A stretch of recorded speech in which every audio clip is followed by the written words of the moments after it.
Bienvenue sur notre chaîne. Merci de regarder et de vous abonner. Nos statistiques ont déjà commencé à s'améliorer, mais malgré cela, 89% de nos spectateurs regardent sans s'abonner. Je fais de mon mieux pour vous, soutenez notre chaîne en vous abonnant et en likant. Cela nous aidera à continuer à grandir et à créer un contenu encore plus intéressant pour vous. Arthur, es-tu à l'écoute? Tu n'as qu'à signer les papiers et nous en avons fini. Ma femme, Annie, avec qui je suis marié depuis plus de 25 ans, me parlait.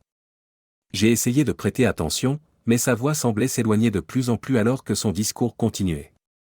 Tout a commencé cet après-midi lorsque je suis rentré du travail. Annie était assise à la table avec un verre de vin et une expression déterminée. Malheureusement, elle n'avait qu'un seul verre, négligeant de considérer si je voulais aussi en boire un, surtout compte tenu de la direction que prenait notre conversation. Je pressentais des ennuis se profiler alors que je m'asseyais. Sans demander comment s'était passée ma journée, Annie s'est plongée dans la nouvelle qu'elle me quittait. Elle prétendait avoir trouvé son âme sœur, quelqu'un qui la rendait plus heureuse que moi, me rendant donc désormais inadapté. Malgré l'augmentation de son volume, ses mots devenaient de plus en plus lointains pour moi. Notre histoire suivait un schéma familier. Nous nous étions rencontrés au lycée, étions restés ensemble et avions accueilli notre fille Sally peu après s'être mariés. Bien qu'elle n'ait pas été la raison principale pour laquelle nous avons été unis, elle faisait toujours partie du plan. Actuellement, nous avions tous deux des emplois stables, vivions confortablement et avions réussi à rembourser notre maison avec quelques économies en prime. Nous professâmes souvent notre amour, prime des vacances en famille, et bien que notre proximité physique ait diminué au fil du temps, nous trouvions encore des moments de proximité. Je croyais que notre amour était profond et que nous étions destinés à vieillir ensemble jusqu'à cet après-midi. Le discours d'Annie continuait, son visage rougissant à chaque instant. « Arthur, regarde-moi. » Il devenait de plus en plus difficile de me concentrer, mais je me tournais vers elle. « Tu dois signer ces papiers, » dit-elle en pointant de manière insistante les documents. Devant moi. Son ton était exigeant, mais j'avais du mal à maintenir ma concentration. Il semblait que la luminosité et les couleurs de la pièce s'estompaient, malgré les lumières de la cuisine allumées. Intérieurement, j'étais en proie à l'émotion, mais extérieurement, mon corps restait inerte. Plus je restais silencieux, plus Annie devenait en colère. La dernière chose dont je me souviens, c'est sa gifle, bien que je ne ressentisse pas le choc. Je l'imaginais laissant une marque rouge proéminente, mais je ne pouvais toujours pas bouger, et le monde semblait s'assombrir autour de moi. La journée avait été longue. Le trajet de retour de l'université avait été retardé à cause d'un accident ralentissant tout le monde. Lorsque je suis arrivé à la maison, il y avait un silence étrange dans la maison. Les lumières étaient allumées, la voiture de papa était dans l'allée, mais celle de maman n'était nulle part à voir. En entrant dans la cuisine, je jetai mon sac et mes livres par terre. Papa était assis à la table. Immobile, regardant dans le vide. Sur la table était posée une bouteille ouverte de vin de maman et un verre presque vide. Devant papa se trouvaient des papiers avec de nombreux onglets, signés ici. M'approchant de papa, je touchai son épaule par derrière. « Et, papa ?» J'attendais une réponse, mais il restait inerte. En marchant autour de lui pour lui faire face, je fus surpris. Ses yeux semblaient en verre, presque blanc laiteux, avec des traces de larmes tachant ses joues. Il ne clignotait pas. Et un filet de salive pendait de sa bouche, menaçant de tomber dans son fauteuil. Affolé, je criai « Papa ! Papa ! Rentre dans le droit chemin, papa !» Les larmes me montaient aux yeux. Sans aucune réponse de la part de papa, j'essayais de me calmer. « Ralentis, Sally. Papa a besoin d'aide, » me murmurai-je. Retranscrivant mon téléphone, je composai le numéro d'urgence. J'expliquai que mon père, Arthur Oder, était inerte. Après avoir donné mes coordonnées et mon adresse, ils envoyèrent une ambulance en promettant une arrivée dans 10 minutes. Je me tenais à côté de papa, lui tenant la main, lui offrant du réconfort. Cet homme avait été tout pour moi en grandissant. Bien que son travail exigeant, il avait toujours pris le temps de venir à mes événements scolaires, de mes comédies musicales et de ballet. Il avait enduré mes premières tentatives avec le violon, m'encourageant à chaque étape. Pour mon 16e anniversaire, il m'avait surpris avec un violon Edershen, pas le meilleur, mais il avait une valeur sentimentale parce qu'il venait de lui. Maintenant, 5 ans plus tard, j'étudiais la musique à l'université en me concentrant sur les cordes et le violon, grâce à son soutien indéfectible. En attendant, des questions traversaient mon esprit. Pourquoi papa était comme ça? Que s'était-il passé? Et où était maman? Jetant un coup d'œil aux documents sur la table, les mots « demande de divorce » attirèrent mon attention. Choqué, je commençai à lire, ma peau se hérissant à la révélation que maman voulait divorcer de papa pour des raisons qui m'étaient inconnues. Il semblait hautement probable que l'état de papa découle des documents, surtout étant donné la bouteille de vin ouverte de maman, ce qui indiquait qu'elle avait donné les documents à papa et était partie. Les gens spéculent souvent sur la fluctuation rapide des émotions. Je suppose qu'ils n'ont jamais vécu une trahison pareille. Pour moi, toute compassion et désir d'être en présence de ma mère s'évanouirent. Peu après, l'ambulance arriva, et je l'ai guidé pour mettre papa sur une civière et l'emmener à l'hôpital. Après avoir verrouillé la maison, je l'ai suivi, passant des coups de fil en conduisant. Je contactai ma grand-mère, la mère de papa, sa sœur Rhonda, son meilleur ami, puis son manager au travail, les informant de la situation de papa et de son absence imminente. J'expliquai que je l'avais trouvé inerte et qu'il était en route pour l'hôpital. Tout le monde demanda des nouvelles de son état, et son manager m'assura qu'il allait organiser un congé d'urgence et informer leur patron.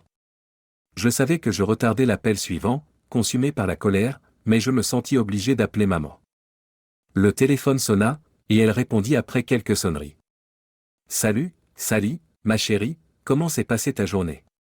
Je fus déstabilisé par son ton décontracté. Assurément, elle ne pouvait pas être si naïve à penser que je ne saurais pas ce qui se passait. Cela faisait presque 1 heure que je trouvais papa, et maman était bien consciente de ma routine. « Où es-tu, maman ?»« Je suis dehors, mon petit », elle traîna en devinant ma question. « Donc, en d'autres termes, tu viens de briser mon père, ton mari, et tu l'as laissé sans souci. »« Oh non, chérie, j'ai essayé d'expliquer à ton père au sujet de Paul et de la situation, mais il ne répondait pas, alors j'ai pensé qu'il valait mieux partir et le laisser réaliser que nous ne vivrons plus avec lui. » Sa tentative de minimiser la situation m'irrita. Étant donné l'état de papa, il était plus probable qu'elle lui ait arraché le cœur et l'ait laissé briser devant lui. « Il semble que tu l'aies abandonné quand il avait besoin d'aide. Es-tu vraiment si sans cœur? Comprends-tu même ce qui se passe maintenant ou ne t'en soucies-tu tout simplement pas ?» La colère commençait à s'immiscer dans ma voix. « Mon petit, ne te mets pas en colère maintenant. Je comprends que c'est un choc, mais ton père ira bien. Je ne fais que demander ce qui m'appartient de droit et du soutien pendant que Paul et moi attendons de nous marier. » Oui, ma mère était fermement dans ses pensées. « En colère? Tu n'as pas encore vu la colère, mère. Et juste pour que tu le saches, je suis en ce moment papa à l'hôpital. Il est dans une ambulance, et quand je suis rentré, il semblait avoir eu un AVC. Oh, Sally, ma chérie, je suis désolé d'apprendre cela, mais... Pas d'excuse, mère. Permets-moi de te demander. Ce Paul avec qui tu pars est-il le même Paul dont tu parles tout le temps au travail? Elle hésita. Bien sûr, mon petit. Paul, l'homme du lieu de travail de ma mère dont elle ne cessait de parler. Donc, laisse-moi comprendre cela. Il a une 12aine d'années de moins que toi et tu es impliqué avec lui depuis combien de temps? À nouveau, elle hésita. 6 mois. D'accord. Donc, depuis les 6 derniers mois, tu es impliqué avec quelqu'un de ton lieu de travail, dans le dos de papa. Tu as menti à papa et à moi, cachant ton affaire. Je n'avais aucune idée que tu étais capable d'une telle tromperie, et manifestement, papa non plus, à en juger par l'état dans lequel tu l'as laissé. Comment t'attendais-tu à ce que l'un de nous réagisse? Bien, je suppose pas positivement au début, mais une fois que nous vivrons avec Paul, tu verras que nous sommes destinés à être ensemble. Nous? Elle venait de dire nous pour la 2e fois. S'attendait-elle à ce que je laisse papa pour aller habiter avec elle et son petit ami? Je pouvais sentir ma colère exploser. Je savais que j'allais dire quelque chose de regrettable si je ne m'arrêtais pas, je vais devoir raccrocher maintenant avant de dire quelque chose que je pourrais regretter. Mais permets-moi d'être très clair. Je ne quitterai pas papa, et il n'est pas question que j'aille près de Paul, et encore moins que je déménage dans la maison où toi et lui vous voterez. Sally Oder, ma mère a répondu vivement. Je suis ta mère, et je ne me laisserai pas parler ainsi, peu importe combien tu es bouleversé. Alors je suppose que notre conversation est terminée. Je raccrochai avant qu'elle puisse dire quoi que ce soit d'autre. Si elle pensait que j'allais cautionner ce qu'elle faisait, elle avait autre chose à espérer. Elle a commencé à m'appeler plusieurs fois, puis a appelé le téléphone de papa, ce qui était ridicule, car si jamais il pouvait, je doutais qu'il répondrait à un appel provenant d'elle. Comme j'avais le téléphone de papa avec moi, j'ignorais tous ces appels. Au moment où j'arrivais à l'hôpital, l'équipe d'ambulance avait admis papa, et il était dans une chambre sous observation. Ma tante Rhonda était arrivée et m'informa qu'elle avait également reçu plusieurs appels de ma mère, mais qu'elle n'était pas sûre de ce qui se passait, à part que son frère était à l'hôpital. Lorsque j'expliquai la situation, ma tante Rhonda se mit à colorer d'un rouge profond, presque comme si de la vapeur sortait de ses oreilles. « Sally, as-tu les documents que cette femme a laissés pour mon frère ?» ?»« Bien sûr, tante Rhonda. »« Voici. » En plus d'être ma tante, Rhonda était également notre avocate de famille. Pendant l'heure suivante, nous restâmes à côté de papa tandis que Rhonda lisait les documents, marmonnant de temps en temps. Des médecins et des infirmières entraient et sortaient périodiquement de la pièce, contrôlant l'état de papa. « Eh bien, la mauvaise nouvelle, c'est que ta mère va obtenir son divorce de ton père. Le planning indiqué ici montre que ce processus est en cours depuis plus de 2 mois et devait être traité cette semaine, sinon cela aurait engendré des frais beaucoup plus élevés pour son équipe juridique. » Je haussai les épaules. J'avais déjà entendu assez de justifications de la part de ma mère. J'étais déterminé à m'assurer qu'elle et papa se séparaient pour ce qu'elle avait fait. C'était étrange. Je n'étais jamais particulièrement proche de papa, regardant toujours vers ma mère, mais ses actions semblaient tout simplement folles. Tout ce fouillis semblait être orchestré par Paul, son prétendu âme sœur. Quoi qu'il en soit, maman et papa n'allaient pas traverser cette tempête, surtout si l'état actuel de papa en était un indicateur. La bonne nouvelle, c'est qu'elle a engagé un avocat escroc pour la représenter. Elle va devoir débourser une somme considérable juste pour le divorce et encore plus si ça va en cours. Rhonda sourit. En attendant, mon cher frère a le meilleur avocat en ville et il a droit à un rabais familial. Nous partagions un sourire pour la première fois ce soir-là. De plus, certaines des demandes ici, comme la volonté d'obtenir 50% de l'équité dans la maison et 60% des actifs financiers, en plus de la pension alimentaire pour le conjoint et l'enfant, sont probablement très exagérées. Je suppose qu'à voir votre réaction, vous ne comptez pas vivre avec votre mère. Je secouai la tête en confirmation. Bien. D'accord. J'ai quelques idées préliminaires. Cependant, nous devons voir ce qui arrive à votre père au cours des prochaines 24 heures. Votre mère pourrait déjà être en mauvaise posture pour abandon et cruauté mentale. Les prochains jours passèrent rapidement, les médecins vérifiant constamment l'état de papa. Physiquement, il allait bien et était en bonne santé, mais il restait inerte. Je réussis à continuer mes études à l'université dans la chaise de l'hôpital à ses côtés, ordinateur portable et manuel en main. Parfois, un membre de la famille me soulagerait, me permettant de rentrer chez moi, de prendre quelques heures de sommeil et de revenir. Je l'admets, je pleurais quelques larmes à la maison, seul dans la maison. L'un des moments les plus surprenants pendant le séjour à l'hôpital de papa fut lorsque Tina Williams, la propriétaire de la société où travaillait papa, lui rendit visite. Bien que je connaissais le manager de papa, Tom, je n'avais jamais rencontré Tina elle-même. Tina était une femme frappante, courbée sans être en surpoids, avec une peau bronzée, des cheveux noirs de jet et des yeux bleus fascinants qui pouvaient faire chavirer n'importe qui, homme ou femme.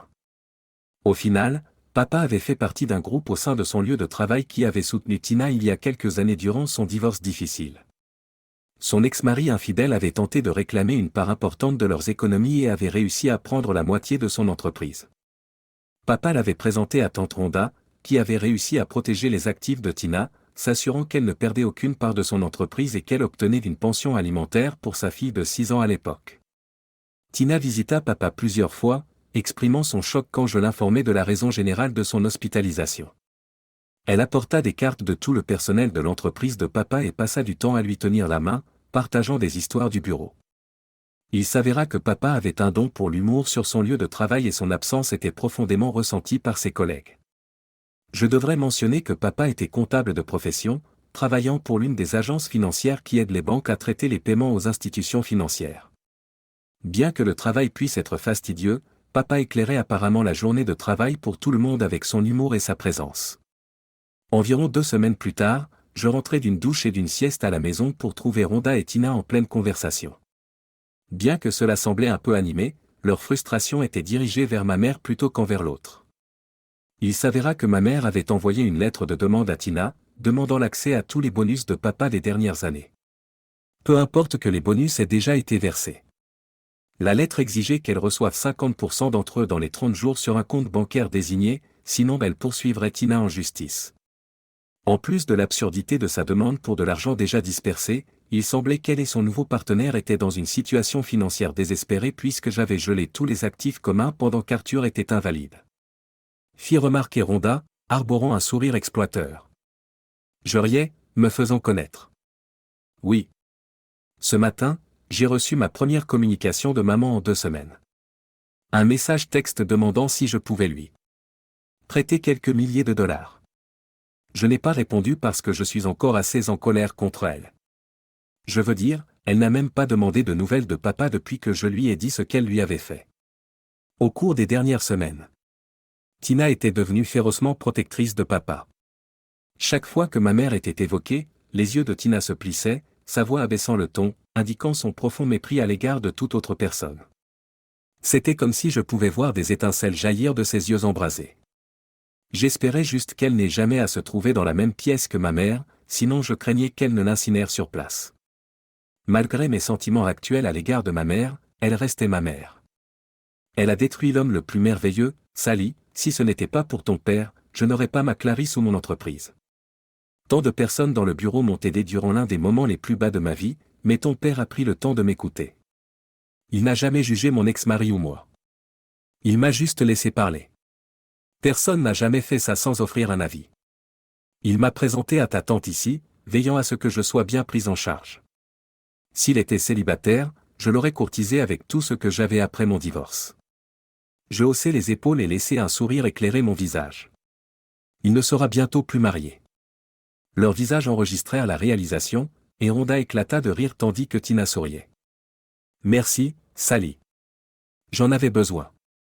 Je ne peux toujours pas croire ce que ta mère lui a fait, ni qu'elle ait écarté un homme aussi incroyable. Je dois retourner au bureau, mais avant de le faire, Tina s'approcha de mon père et, tandis que Rhonda et moi regardions, elle s'inclina et lui donna un tendre mais sincère baiser sur les lèvres. Elle leva les yeux vers nous et sourit. Cependant, son sourire se transforma rapidement en choc lorsque papa émit un gémissement. Alors que je commençais progressivement à me réveiller, je sentis des lèvres douces sur les miennes, juste la bonne pression, transmettant une tendresse que je n'avais pas ressentie depuis longtemps. Les bips de la machine de l'hôpital et mes grognements me rappelaient de mon environnement. En anticipant la présence d'Annie en ouvrant les yeux après ce baiser affectueux, je fus surpris de trouver Tina debout là avec un sourire sur son visage. Tina. S'approchant de l'autre côté du lit, Sally et Rhonda se joignirent à nous. Ça va, papa? Tu vas t'en sortir, tu entends? Alors que mes souvenirs me rattrapaient, je réalisais qu'Annie me quittait ou qu'elle m'avait déjà quitté. Que s'est-il passé? Au cours des prochaines minutes, les trois remplirent les blancs sur la façon dont Sally m'avait trouvé inactif, avait appelé une ambulance et avait découvert les papiers de divorce, révélant l'infidélité d'Annie depuis des mois. J'appris comment Annie avait menacé Tina une fois que Rhonda avait gelé nos finances jusqu'à ce qu'il puisse déterminer mon état. Combien de temps? 2 semaines, Arthur, répondit Rhonda. Je me tournai vers Tina. Tu m'as embrassé? Tina rougit. Ouais, désolé, j'étais sur le point de retourner au bureau et je disais au revoir. Je souris. Non, ça va. Je suppose que je suis sur le marché, alors je pense que c'est correct. Au cours des prochaines heures, divers médecins passèrent, effectuant des examens physiques, des tests sanguins, et plus encore. Tina annula sa visite au bureau et resta, avec Rhonda et Sally.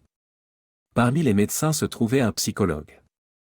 Alors qu'il m'interrogeait sur mes expériences, je racontais avoir trouvé Annie seule, en train de boire, et son annonce de me quitter.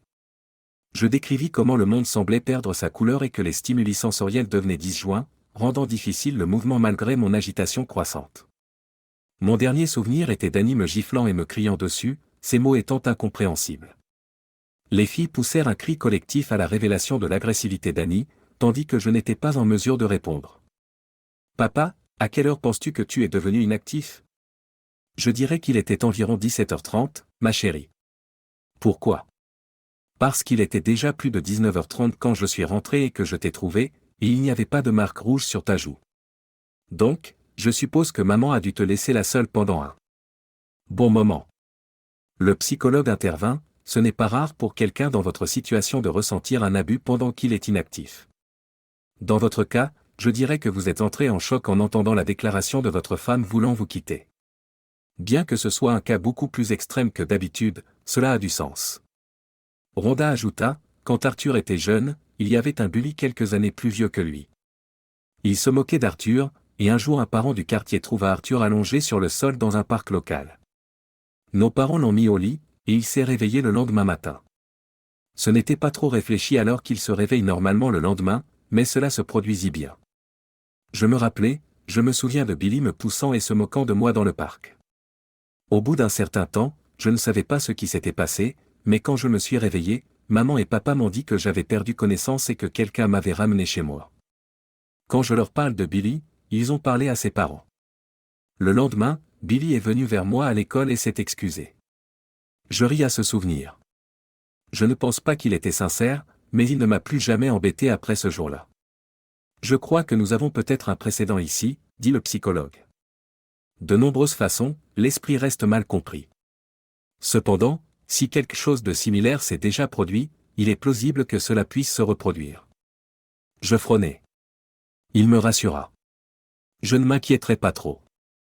Avec l'amour et l'attention de ces trois jolies dames, même si quelque chose devait se reproduire, je crois que vous serez bien pris en charge.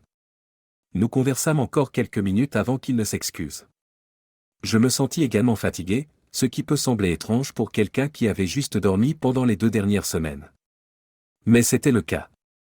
Alors, j'envoyai les 3 filles chez elles pour se reposer et leur informer qu'elles pouvaient venir me voir demain pour s'assurer que j'allais bien. Au cours des 2 jours suivants, je reprenais progressivement ma vie. Tina m'apporta un ordinateur portable de travail et quelques tâches simples à accomplir avec des instructions, seulement si je me sentais ennuyé. Rhonda venait surtout pour revoir ses documents de divorce révisés et pour me faire signer quelques papiers afin qu'elle puisse poursuivre la fin de mon mariage avec Annie. Rhonda amena également une jeune détective, Karen Hill. La détective il entreprit un entretien d'1 heure avec moi concernant mon expérience cette nuit-là avec Annie. Elle me remercia et informa Rhonda et moi que son rapport serait prêt dans quelques jours. Je n'étais pas sûr si nous envisagions de porter plainte contre Annie. Cependant, Rhonda m'instruisit de lui laisser tout, m'embrassa sur le front et partit. Le 2e jour après-midi, après m'être réveillé de ce que Sally avait appelé mon check-out, je fus libéré pour rentrer chez moi. Sally m'accompagnait et je fus surpris de trouver Tina attendant à la porte. Elle aida Sally à me guider vers son grand SUV de banlieue. Tina resta dîner ce soir-là. Nous optâmes pour des plats à emporter et elle donna un coup de main pour nettoyer avant de rester pour regarder la télévision avec nous pendant quelques heures. Lorsqu'elle partit, Sally la serra dans ses bras et s'assura que je la raccompagnais à sa voiture. Tina, merci beaucoup pour tout ce que tu as fait ces dernières semaines. Je ne sais pas comment je peux te rembourser. Eh bien, dans quelques semaines, quand tu te sentiras de nouveau sur pied, tu pourras m'emmener dîner et danser. Je rougis. Me voilà, juste un après-midi après ma sortie de l'hôpital, et la femme dont le baiser m'avait réveillé me demandait de sortir. Mais elle était attirante, selon Annie, je serais à nouveau un homme célibataire. D'accord, vendredi prochain après le travail, cela me donne presque 2 semaines pour revenir à la normale. Elle hocha la tête et me donna une chaleureuse accolade. Cela dura un peu plus longtemps, et je sentis un sens plus profond. En entrant dans sa voiture, je trouvais amusant qu'à un moment, je me demandais le nom de la femme à qui j'avais été marié pendant presque 25 ans. Pendant les jours suivants, Sally, Rhonda et Tina se tenaient autour de moi, s'assurant que j'allais bien. C'était réconfortant d'être pris en charge de cette façon. Cependant, la nouvelle que Rhonda m'apporta ce vendredi après-midi nous prit tous un peu au dépourvu. Cet après-midi, Annie a été arrêtée, annonça-t-elle. Que s'est-il passé? Demandai-je. Eh bien, après ta déclaration à la police à l'hôpital, ils ont émis un mandat d'arrêt contre Annie pour cruauté mentale envers une personne en situation de handicap. C'est parce que tu étais mentalement handicapé et incapable de te défendre à ce moment-là. De plus, elle t'a laissé sans surveillance pendant une période indéfinie, ce qui aggrave ses problèmes, expliqua-t-elle. Que signifie cela pour le divorce? Tina, qui nous avait rejoint à nouveau pour le dîner, demanda. Ce soir-là, elle avait sa fille de 8 ans, Clarisse, avec elle, qui regardait un film Disney dans le salon pendant que nous discutions. Comme lundi marquait mon retour au travail, Tina me verrait alors. Cependant, je commençais à comprendre qu'elle cherchait plus qu'un simple numéro efficace dans le bureau. Je ne trouvais pas à m'opposer à l'idée de Tina et à l'imaginer, réfléchissant à ce qui se cachait sous ces vêtements bien ajustés qu'elle portait chaque fois qu'elle venait. Rhonda sourit. Cela va probablement pencher quelques éléments en faveur d'Arthur. Je plaide pour un partage 50 à 50 des comptes bancaires dans la maison. Je sais que nous pourrions viser plus compte tenu des circonstances, mais je pense qu'Arthur voudrait être juste. Je hochai la tête. Annie ne pourra pas toucher à l'argent des bonus qu'elle a essayé d'extraire de toi, Tina. J'ai déposé une plainte contre elle pour extorsion en plus de la charge de cruauté mentale. Cela ne fera pas grand-chose, si ce n'est l'empêcher d'accéder à ce qui ne lui appartient pas. Elle sera probablement libérée dans quelques jours, sans mal, et probablement de retour avec son joyeux âme sœur. Ce que je vise à faire, c'est d'accélérer le divorce en utilisant l'hospitalisation d'Arthur et sa guérison comme prétexte. Ensuite, selon sa réaction, j'ai des plans en cours. Je vais m'assurer qu'Arthur ne perde rien qu'il ne devrait pas, dit-elle en souriant. Combien de temps le divorce va-t-il prendre, tante Rhonda, demanda Sally. En supposant que tout se passe bien, cela devrait prendre environ 3 mois. Après cela, si Annie décide de contester quoi que ce soit, je ferai appel à des renforts, ce qui prolongera le processus mais infligera plus de dommages à elle, expliqua Rhonda. Ce soir-là, alors que je raccompagnais Tina à sa voiture, Sally aidait Clarisse à s'installer à l'arrière du grand suburban. Tina m'enlaça à nouveau et me surprit avec un rapide baiser, évoquant l'autre jour. Arthur, je sais que tu es marié et que tu es un homme d'honneur, je ne vais donc pas brusquer les choses. Mais je veux revendiquer ton cœur maintenant et te faire savoir que je te désire. J'ai désiré d'être avec toi pendant longtemps, bien sûr, mais je ne poursuivrai jamais un homme marié ou ne manquerai jamais de respect à des vœux matrimoniaux. J'ai vécu cela moi-même, et je ne voudrais pas infliger cela à quelqu'un d'autre, même si leur mariage est en difficulté, exprima Tina sincèrement. Un moment, je plongeai mon regard dans ses yeux bleus profonds, glissai une mèche de ses cheveux noirs de jet derrière son oreille, et m'inclinai pour l'embrasser. Au lieu d'un doux baiser, il devint un baiser de passion, durant peut-être 30 secondes. Je sentis la connexion mutuelle entre nous. Lorsque je me retirai, les yeux de Tina étaient fermés, et elle passa sa langue sur ses lèvres, savourant notre baiser. Je souris. Considère cela comme ma reconnaissance de ta revendication. Nous regardâmes les filles, toutes deux riant de notre baiser. Clarisse applaudissait, et Sally affichait un immense sourire. Alors que Tina et Clarisse s'éloignaient, Sally m'enlaça et nous avons fait un signe de la main. Les mois qui suivirent furent toute une aventure. D'une part, Annie voulait un divorce rapide, mais d'autre part, elle n'était pas contente du règlement. Il semblait que Paul dirigeait les choses, la convainquant qu'elle méritait la part du lion des actifs. Il lui inculquait des mensonges, et au fond d'elle-même, elle devait s'en rendre compte après tant d'années de mariage. À mesure que ses demandes de règlement devenaient plus absurdes, Rhonda a eu une seule conversation avec l'avocat d'Annie, et ce qui a été dit mit fin à toutes les objections du jour au lendemain. Tina et moi sortions ensemble chaque vendredi soir pendant que Sally commençait à garder Clarisse, la récupérant à l'école et s'occupant d'elle, ce qui donnait à Tina et moi du temps pour dîner, prendre un café et nous divertir. Bien que nous ne soyons jamais allés au-delà de se tenir par la main et de s'embrasser, j'avais le sentiment que la nuit où mon divorce se finalisait serait inoubliable. De retour dans le monde du travail maintenant, les choses se déroulaient bien. Alors que nous étions une organisation financière au succès certain, nous n'étions pas dans les grandes ligues. Nous faisions tous notre travail, étions bien rémunérés, et apprécions la compagnie des uns et des autres. Je pense que le personnel a fini par comprendre que Tina et moi commencions à devenir un couple à un moment donné. Bien que tout le monde se réjouissait pour nous, je devais freiner mes manigances habituelles. Mon manager direct, qui rendait compte à Tina, s'assura de me rappeler le comportement approprié au travail, considérant que je sortais essentiellement avec son patron. Environ 3 mois et demi plus tard, nous avons reçu une notification que le divorce serait finalisé une semaine après le jeudi suivant.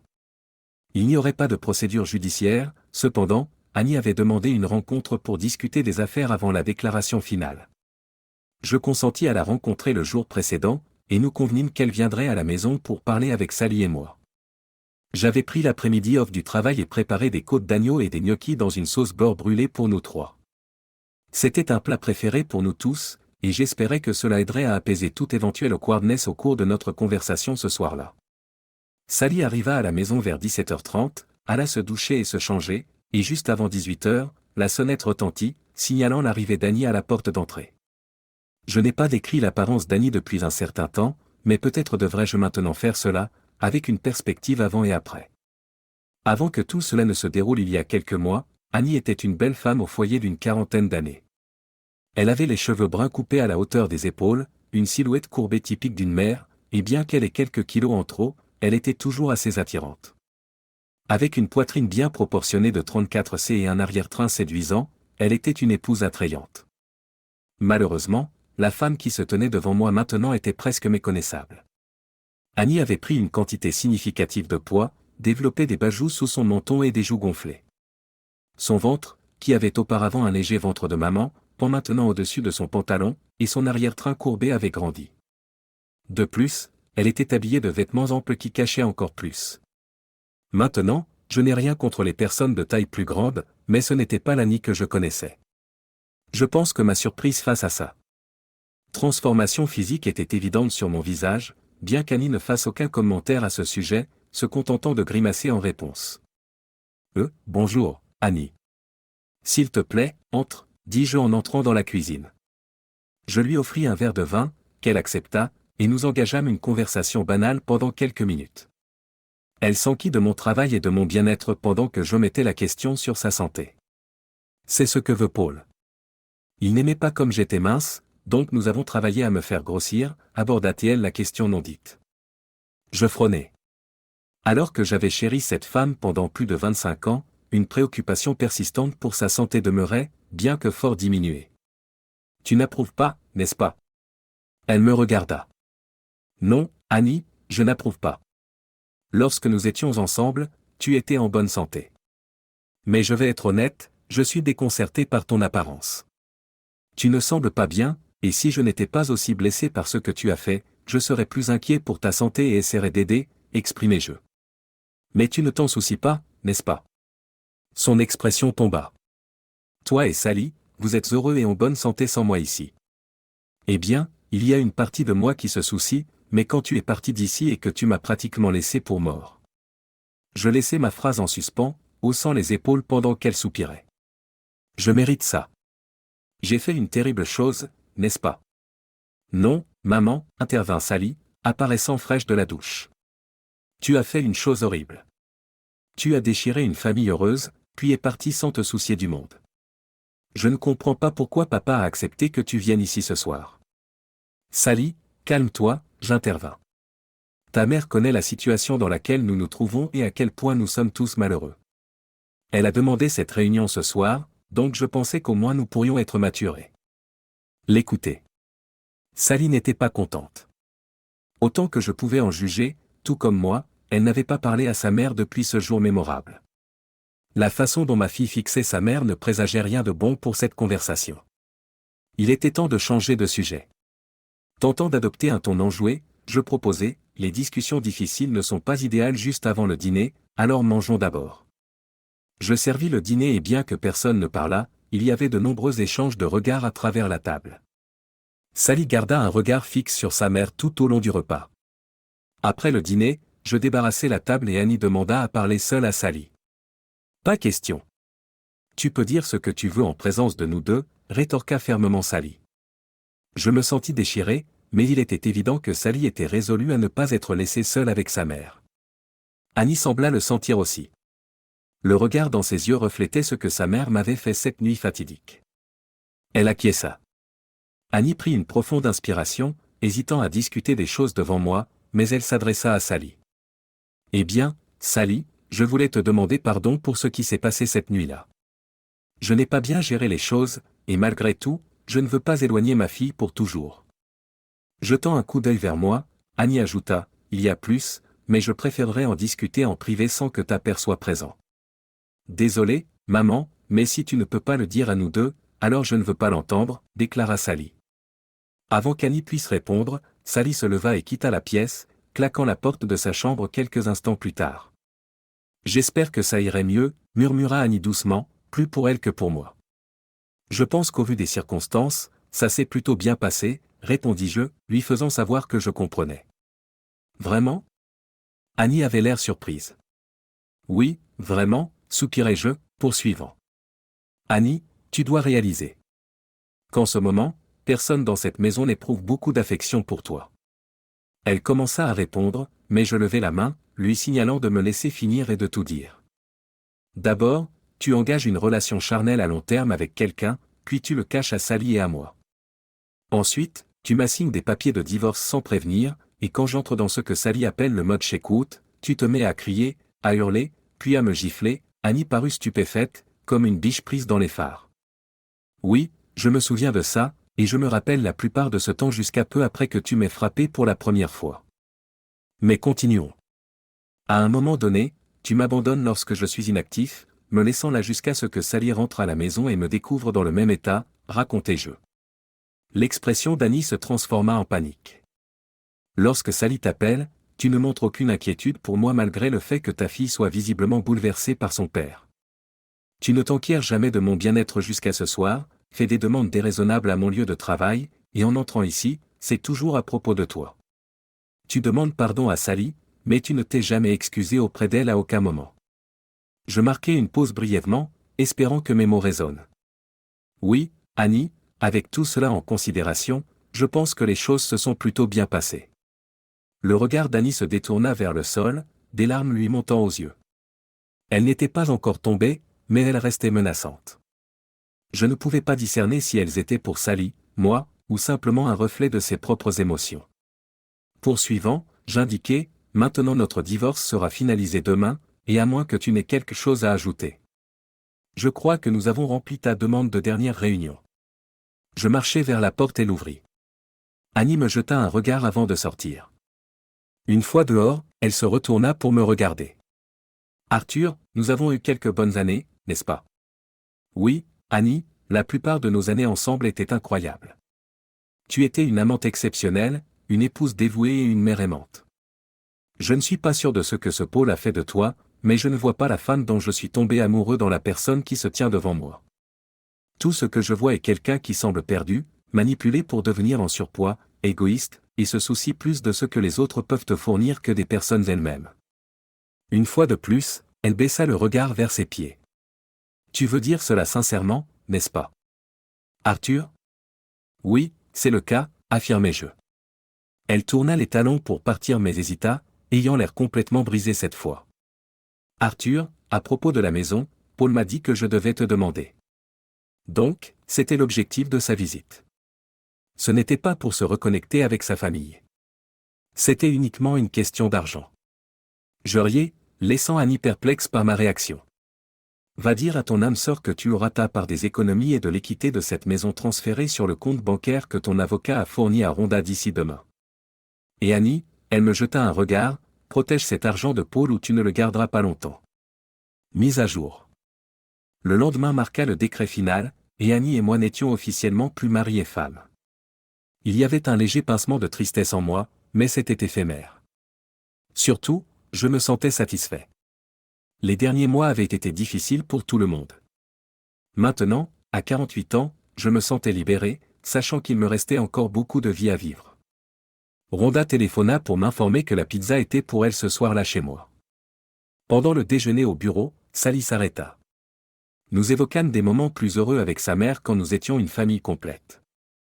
Malgré le mépris de Sally pour sa mère, je pouvais sentir qu'elle manquait la femme qu'elle avait été. En vérité, moi aussi. Nous avons partagé de nombreuses bonnes années ensemble. En partant, Sally semblait échanger des regards silencieux avec Tina. Pas longtemps après, je fus convoqué dans le bureau de Tina. Elle ferma la porte puis m'embrassa passionnément, comme si le soleil ne se lèverait plus jamais. Je dois admettre que je répondis en retour. Puis-je te revendiquer comme mienne maintenant, Arthur, demanda Tina. Je sentis un point douloureux sur mon cou, probablement d'un bleu se formant là où elle venait de m'embrasser juste avant. Je pense que tu l'as peut-être déjà fait. Le dîner de ce soir-là fut délicieux. Avec Sally, Rhonda, Tina et Clarisse se joignant à nous pour célébrer ma nouvelle liberté d'Annie. Plus tard ce vendredi soir, après que les filles se soient mises au lit, Tina et moi avons consommé notre relation. Je devais avoir fait quelque chose de bien, car tout au long du week-end, Tina semblait un peu douloureuse chaque fois qu'elle s'asseyait, mais ses yeux brillaient d'une passion ardente que je savais être réservée uniquement pour moi. 6 mois plus tard, nous nous sommes mariés lors d'une belle cérémonie au bord d'un lac local, avec de nombreux collègues présents. Bien que nous ayons initialement prévu de nous marier plus tard, nous décidâmes d'avancer la date pour coïncider avec l'arrivée du nouveau petit frère de Sally et Clarisse. Mise à jour. 5 ans s'étaient écoulés et Sally, son petit ami, Tina et moi savourions un dîner dans un restaurant local lorsque le petit Keegan, 5 ans, posa une question. « Papa, qui est cette dame qui nous regarde fixement ?» En me tournant pour regarder, nous repérâmes Annie assise de l'autre côté de la salle. Elle avait visiblement perdu du poids et semblait mécontente. Depuis le divorce, nous ne l'avions pas vue ni entendue, et elle n'avait pas tenté de contacter Sally. M'excusant de la table, je m'approchai d'elle. « Salut, Annie. »« Salut, Arthur. »« Comment vas-tu ?» demandai-je. Elle baissa les yeux vers sa salade de poulet, répondant « Tu avais raison, Arthur. Tu avais raison à son sujet. Paul m'a convaincu que j'étais son âme sœur, et tu ne signifiantes rien pour lui. Mais quand je n'ai pas reçu l'argent d'avance, il m'a persuadé de prendre du poids parce qu'il m'aimait et préférait les femmes en surpoids. Après avoir reçu le règlement du divorce, tu m'avais conseillé de ne pas lui donner. Mais je ne l'ai pas écouté. Il a gaspillé en 6 mois et m'a ensuite abandonné. Bien que j'étais encore en colère contre elle, son histoire manquait de l'heureux dénouement que j'avais eu. Depuis lors, j'ai passé chaque instant à essayer de reconstruire la confiance qu'il avait brisée et à retrouver une certaine semblance de moi-même, avoua-t-elle, retenant des larmes alors qu'elle me regardait. Après toutes ces années, ce regard ressemblait à l'Annie que je connaissais autrefois. Arthur, je suis tellement désolé. Je t'ai traité horriblement. Je l'ai fait parce que je croyais que Paul savait des choses que tu ne savais pas. J'ai abandonné l'homme qui m'aimait vraiment, te laissant inactif. Elle marqua une pause, s'accrochant au bord de la table. Tu aurais pu mourir à cause de mes actions. Je sais que tu peux jamais me pardonner, mais je veux m'excuser. Des larmes coulaient librement sur son visage. Étonnamment, Sally nous avait rejoints, se tenant à mes côtés, assistant également aux excuses de sa mère. Elle me donna un sourire fatigué, prit ma main et tendit la sienne à sa mère. En voyant Sally, puis en voyant sa main se tendre, Annie paniqua, essayant de partir. Mais Sally lui barra le chemin. « Maman, arrête. Tu n'as pas besoin de partir. » affirma Sally. S'installant dans le banc à côté d'Annie, Sally et moi la rejoignîmes. Je lançai un regard à Tina, qui hocha la tête en accord. Pendant l'heure suivante, mère et fille conversèrent. Beaucoup de larmes furent versées. Mais pour une fois, elles étaient réparatrices, pas nuisibles. Une fois qu'elles se furent rattrapées, Sally et moi réintroduisîmes Annie à tout le monde. Annie semblait un peu troublée lorsque Keegan l'appela tante Annie. Après ce jour-là, nous accueillîmes progressivement Annie de nouveau dans nos vies. Sally et sa mère renouèrent lentement contact, se rencontrant pour un café toutes les semaines ou 2. La confiance se développa lentement entre elles, mais finit par se solidifier. Lorsque Sally se maria, Annie eut l'opportunité de jouer le rôle de mère de la mariée. Tina invita parfois Annie à dîner chez nous. Au début, je soupçonnais que c'était pour faire honte à Annie pour tous ceux qu'elle avait perdus, et Tina avait gagné en m'épousant. Cependant, bien qu'elles ne devaient jamais devenir des amies proches, Tina et Annie développèrent une sorte d'amitié étrange que je ne compris jamais tout à fait. Rhonda n'a jamais pardonné à Annie le mal qu'elle m'a fait, bien qu'elle soit restée polie lorsqu'elles se rencontrèrent. Avec l'approbation de Tina, Annie et moi participâmes à quelques séances de counseling post-mariage. Nous abordâmes de nombreux sujets de notre passé, remontant à plus de 5 ans auparavant. Le conseiller supposa qu'Annie avait pu éprouver des déséquilibres hormonaux, mais Annie rejeta cette notion avec véhémence. Non, j'ai jeté les choses les plus précieuses de ma vie ce jour-là. J'avais un mari aimant et une fille qui voulaient être avec moi. Aucun déséquilibre hormonal ne peut justifier comment j'ai détruit tout ce qui était bon dans ma vie pour quelqu'un qui n'était rien d'autre qu'un problème au lit et avait un appendice inadéquat, observa-t-elle avec un sourire doux dirigé vers moi. Arthur et Sally méritent mieux de ma part, admit-elle en pleurant, se tamponnant les yeux avec un mouchoir. Il m'a fallu 5 ans pour renouer contact avec eux. Je remercie Dieu tous les jours qu'Arthur m'ait permis de revenir dans sa vie, et Tina aussi, rougit-elle, reconnaissant la chaleur de Tina envers elle malgré tout. Elle avait toutes les raisons de me haïr, mais elle m'a toujours traité avec bienveillance. J'ai eu de la chance de perdre tout ce que j'ai rejeté, et je porterai ce fardeau pendant longtemps. Annie tira plus de ses séances de counseling que moi. Il était rassurant de confirmer que ni Sally ni moi n'étions responsables de la décision d'Annie de nous quitter. Et elle avait raison. Tina nous avait élevés et avait forgé un lien familial plus fort. On dit que les gens paient finalement pour leurs erreurs, et Paul le fit. Il déménagea dans un autre état et tenta à nouveau de manipuler une femme mariée pour son argent. Cette fois, cependant, le mari de la femme surprit Paul en flagrant délit et prit les choses en main, rendant Paul incapable. Le mari reçut une peine de 10 ans, mais si les rumeurs de Rhonda étaient exactes, il pourrait être libéré plus tôt. Tina et moi sommes toujours profondément amoureux. Je n'aurais jamais imaginé que je pourrais aimer quelqu'un autant ou aussi profondément que j'aimais Annie, mais Tina me prouva le contraire. Elle ne m'a pas seulement donné son amour mais aussi son âme de tout cœur. Nous continuons à travailler ensemble dans son entreprise et je suis toujours dans le même emploi. Bien que nous ayons nos hauts et nos bas, nous privilégions toujours la communication quand cela compte. Son physique reste remarquable et nous faisons encore l'amour fréquemment. Nous nous sommes même laissés aller à des moments d'amour dans des lieux exotiques pendant nos vacances. Souvent, juste un regard suffit pour nous conduire à verrouiller la porte de la chambre et à nous adonner passionnément l'un à l'autre. Une fois, après que nous ayons fini de faire l'amour, pris une douche et nous être habillés, nous entrâmes dans la cuisine pour trouver Sally et Annie engagées dans une conversation. Nous avions récemment appris que Sally attendait un enfant, suscitant une excitation alors que les filles discutaient de l'arrivée de mon premier petit enfant. Mon Dieu, Sally, on dirait que ces deux-là sont des adolescentes avec la façon dont elles se comportent. Tina, tu devras me révéler ton secret pour garder Arthur si vivant. Peut-être que je pourrais obtenir quelques conseils pour garder Fred sur ses gardes, taquina Sally. Au milieu des rires, je rougis. Annie fréquentait récemment quelqu'un, mais rien de sérieux jusqu'à l'arrivée de Fred. Maman, laisse-les faire. Nous savons tous que papa a une mission depuis, tu sais. Sally taquina avec malice, ses yeux scintillants.